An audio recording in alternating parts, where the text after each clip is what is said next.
देवसेना, तू कहाँ चली गई मुझे छोड़ के? कैसी किस्मत है मेरी, एक ही पल में मेरा पति और मेरी बेटी को छीन ली। तूने क्या किया मेरी बेटी के साथ? पद्मा, कहाँ है मेरी बेटी? क्या हुआ उसे?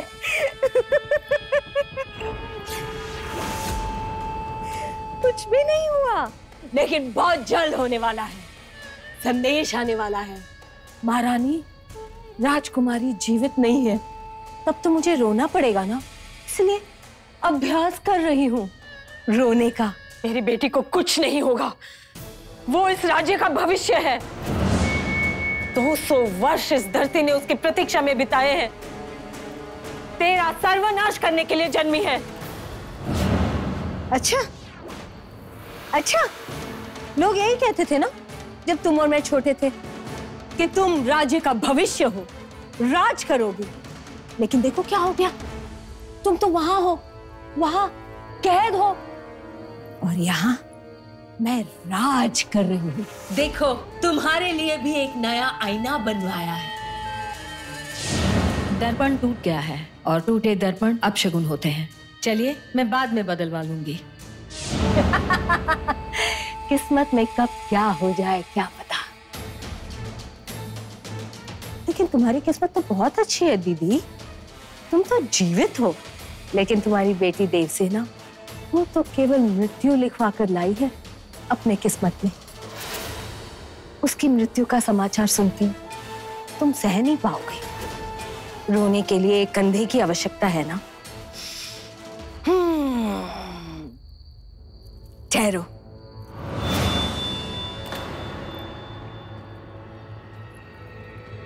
मैं ही तुम्हें कंधा दूंगी दीदी, मेरे ही कंधे पे सर रख के रो लेना।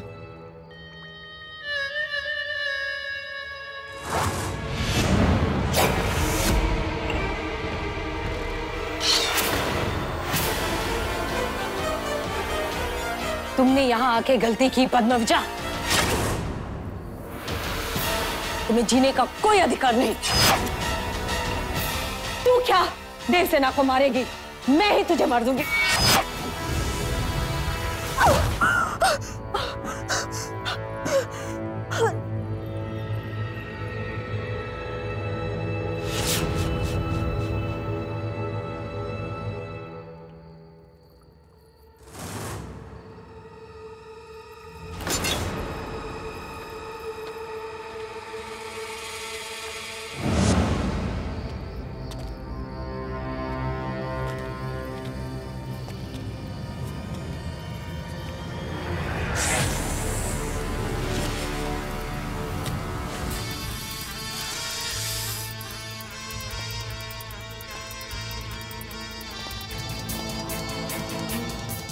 देवसेना, कहाँ जा रही हो? काल केतु आ गया है तुम्हारे लिए।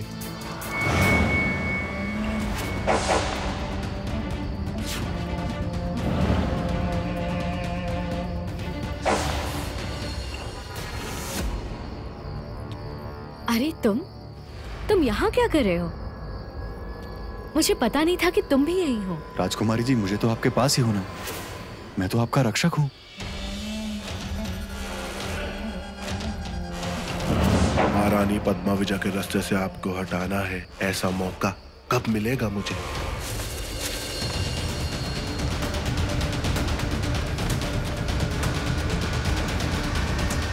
वैसे आप यहाँ क्या कर रही हैं राजकुमारी जी? एक दुविधा में फंसी हूँ, उससे बाहर आने की कोशिश कर रही थी।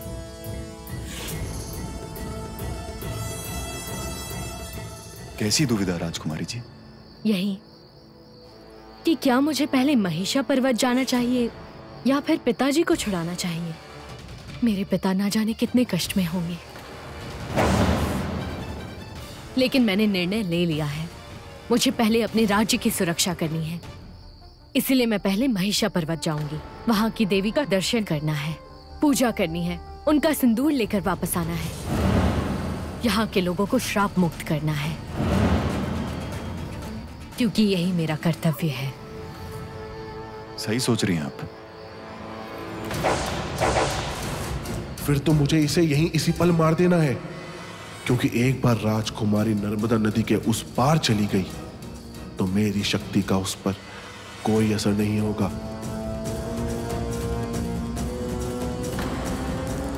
मुझे तुम पर विश्वास है शिवगम।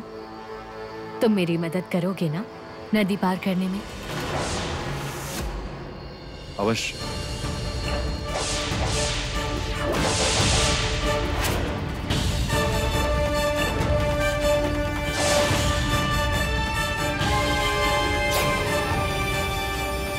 राजकुमारी जी, आखिर मैंने आपको ढूंढ ही लिया। तुम यहाँ? तुम पीछे थे, सामने कैसे? ये आप क्या कह रही हैं राजकुमारी? मैं तो आपको ढूंढता ढूंढता अभी आपके सामने से आया हूँ। तो वो कौन था मेरे पीछे? ये आप किसकी बात कर रही हैं राजकुमारी? चलिए इस जंगल से चलते हैं, चलिए। क्या वो मेरा भ्रम था? कैसे हो सकता है? मैंने शिवगम को ही देखा था, उसे अपना निर्णय बताया, लेकिन उसे तो मैंने सामने से आते देखा है। ये मुझे क्या हो गया है? राजकुमारी जी चलिए।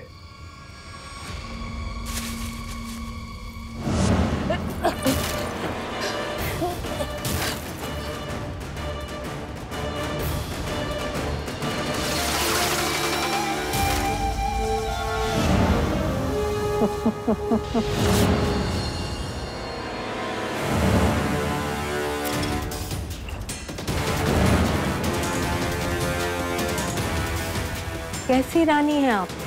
मुझे ठीक से मार भी नहीं सके। दोबारा मुझे मारने की कोशिश कर लो। ये लो, ये लो। अगर सामने से वार नहीं कर सकती तो मेरी पीठ पीछे भोंक दो खंजर। इस तरह। ये। हाँ, हाँ, ये।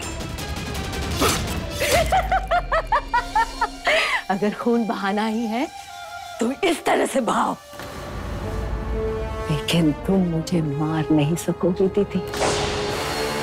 मुझे मारना इतना आसान नहीं। तुम्हें मेरी शक्ति का अनुमान नहीं है।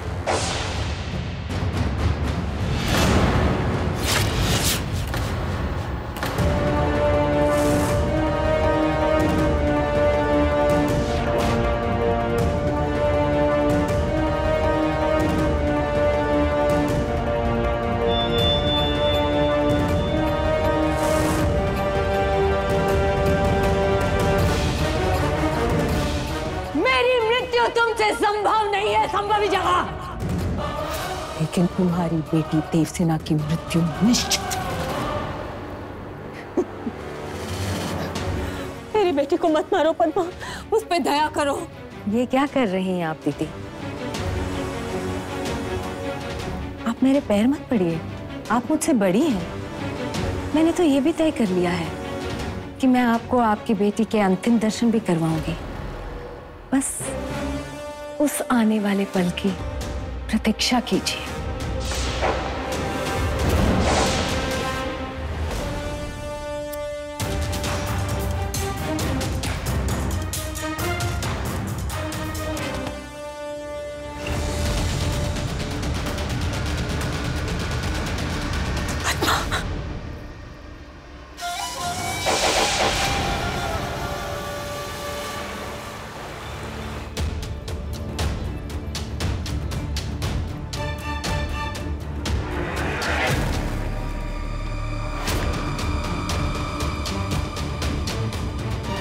आ गए हम अपने सबसे बड़े शत्रु के आमने सामने।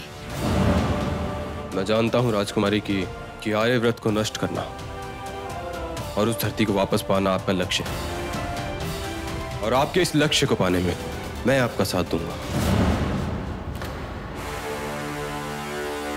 आप कहेंगी तो हम अभी उस पार जा सकते हैं, लेकिन इस समय महाराज को बचाना हमारा प्रथम कर्तव्य है। हम महाराज सिलम्मन को बचाकर भी आर्यवर्त पर जाने का लक्ष्य पूरा कर सकते हैं। मैं अपने सच्चे कर्तव्य की ओर बढ़ रही हूँ महिषा, और ये मैंने अपने पिता राजा सिलम्बन से ही सीखा है। अपनी प्रजा के लिए मुझे आर्यवर्त जाना ही होगा। जिस बात का डर था मुझे वही हो रहा है। यदि मैं नर्मदा पार गया तो पहचाना जाऊंगा, राजकुमारी, हम केवल 3 लोग, इतनी बड़ी आर्य सेना का सामना कैसे करेंगे? शिवगम, तुम भी अच्छे योद्धा हो और महिषा भी। मिलकर हम 3 किसी भी सेना का सामना कर सकते हैं। तुम 2 वीरों के साथ मैं खतरा उठाने के लिए तैयार हूं। हमें इसी पल नर्मदा पार चलना होगा। मुझे अपनी प्रजा को श्राप मुक्त करना है। मैं उन्हें इस परिस्थिति में और नहीं छोड़ सकती। राजकुमारी, मेरा एक सुझाव है। क्यों ना हम दिन के उजाले के बजाय रात के अंधेरे में वहां जाएं? हम छिप पाएंगे और खतरा भी कम होगा। शिवगम सही कह रहा है राजकुमारी। रात के अंधेरे में हम अपने कार्य को अच्छे से पूर्ण कर सकते हैं। ठीक है, तो फिर हम आज रात ही नर्मदा पार करेंगे। रात होने तक हम यहीं रुकेंगे। जी।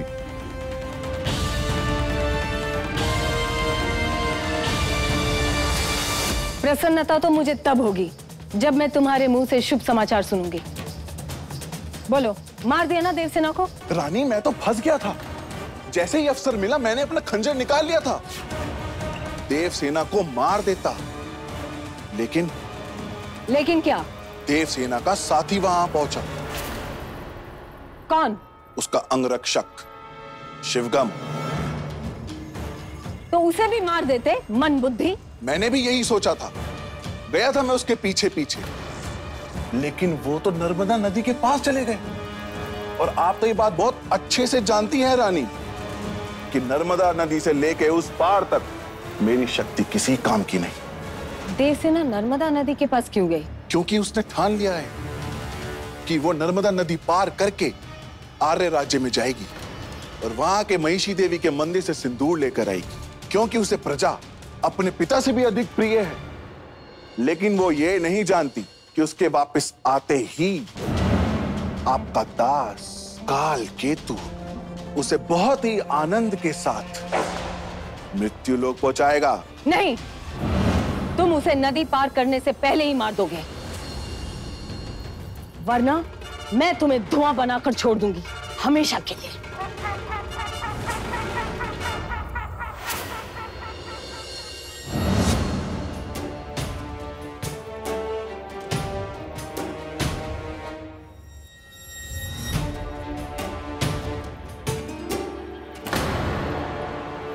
सियाला, तुम?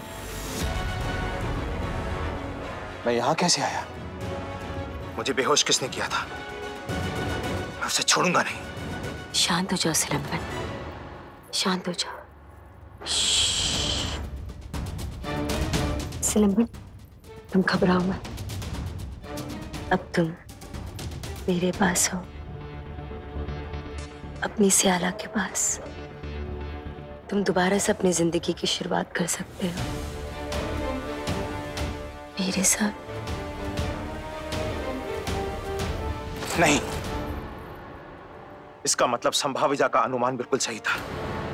राजमहल में आक्रमण तुम्हारे गुप्त सैनिकों ने किया था।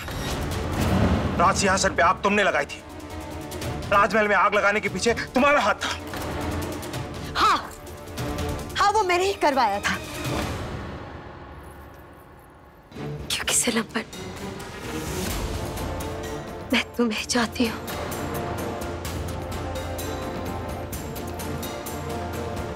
क्योंकि मैं चाहती थी कि दोबारा हमारा मिलन हो जाए। सिलंबन, मैंने 20 वर्ष प्रतीक्षा की है तुम्हें दोबारा पाने के लिए। सिलंबन, 20 वर्ष सिलंबन, 20 वर्ष। ये नहीं हो सकता। तुम्हारी प्रतीक्षा कभी समाप्त नहीं होगी सियाला। सत्य तो यह है कि मैंने कभी तुमसे प्रेम किया ही नहीं था। मैं संभाविजा से प्रेम करता हूं और उसी के पास वापस जा रहा हूं। नहीं, रुक जाओ सिलंबन, सिलंबन रुक जाओ। तुम कहीं नहीं जा सकते। तुम सिर्फ मेरे हो और मेरे ही रहोगे। मैं तुम्हें कहीं नहीं जाने दूंगी। छोड़ो मुझे। सिपाहियों, बंदी बना लो इसे।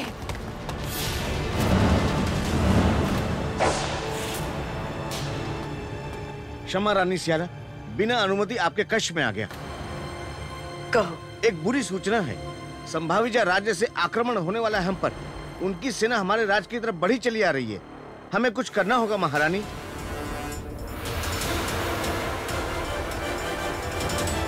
मुझसे दोबारा कोई सिलंबन को छीन नहीं सकता। गलत सियाला, मेरी बेटी आ रही है अपने पिता को बचाने। अब तुम मुझे यहां पे रोक के नहीं रख सकती सियाला। तुम मेरी बेटी से नहीं जीत सकती सियाला।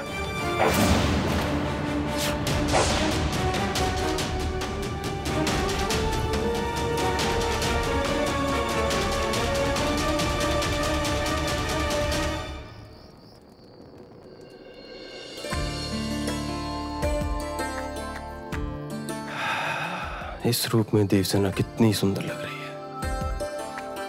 काश हमारा विवाह हो गया होता और मैंने उसे अपना बना लिया होता।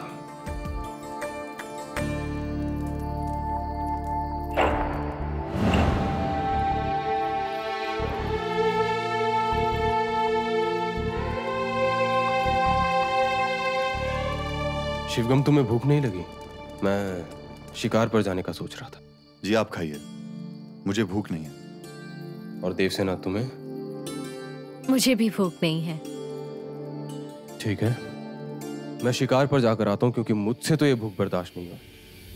लेकिन शिवगम, ध्यान रहे, राजकुमारी की सुरक्षा का भार तुम पर है।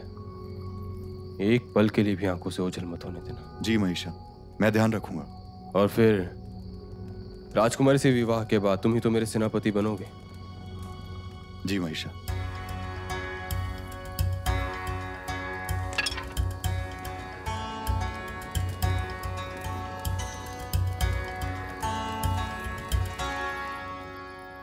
क्या सोच रही हैं राजकुमारी जी? बस घनी रात होने की प्रतीक्षा कर रही हूँ। अब थोड़ा भी धैर्य नहीं बचा है शिवगम। बस कुछ ही देर और राजकुमारी। तुम खड़े क्यों हो? बैठो। जी।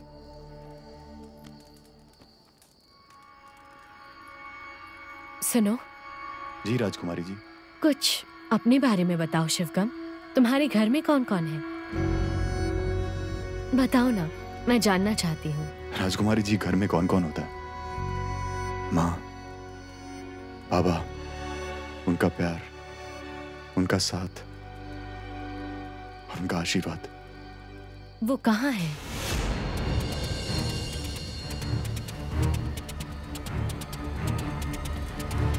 वहां।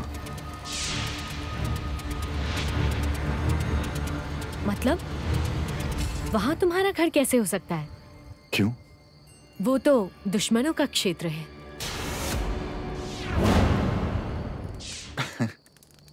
राजकुमारी जी, लगता है आप भविष्य की चिंता में बीती हर बात भूल गई हैं। याद कीजिए, मैंने महारानी से क्या कहा था कि मैं कहां से हूं? कूर्ग। कूर्ग से हो? जी। बहुत याद आती है अपने माता पिता की? आती है, बहुत याद आती है और बहुत मन करता है कि उनको मिल के आऊं।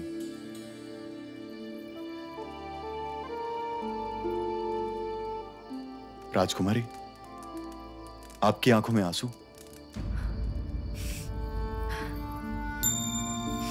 एक राजकुमारी भी किसी की बेटी है शिवगम। बहुत याद आ रही है पिताजी की। निकली तो मैं उन्हें वापस ले रही, लेकिन राज्य की ओर मेरा कर्तव्य रिश्ते से पहले आ गया।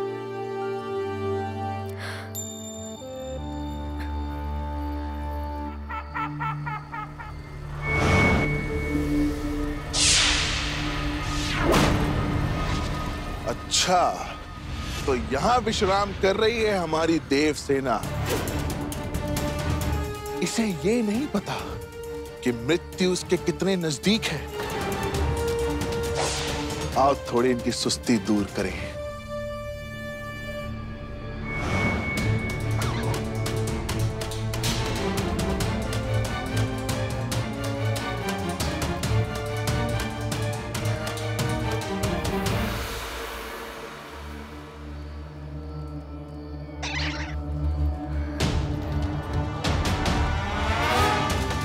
देखो शिवगम, कितना सुंदर खरगोश है।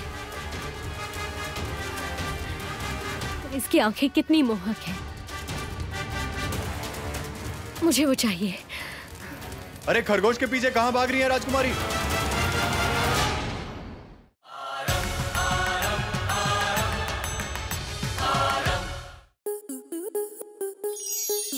स्टार प्लस के ऐसे ही और बेहतरीन लम्हे देखने के लिए सब्सक्राइब करें हमारे YouTube चैनल को।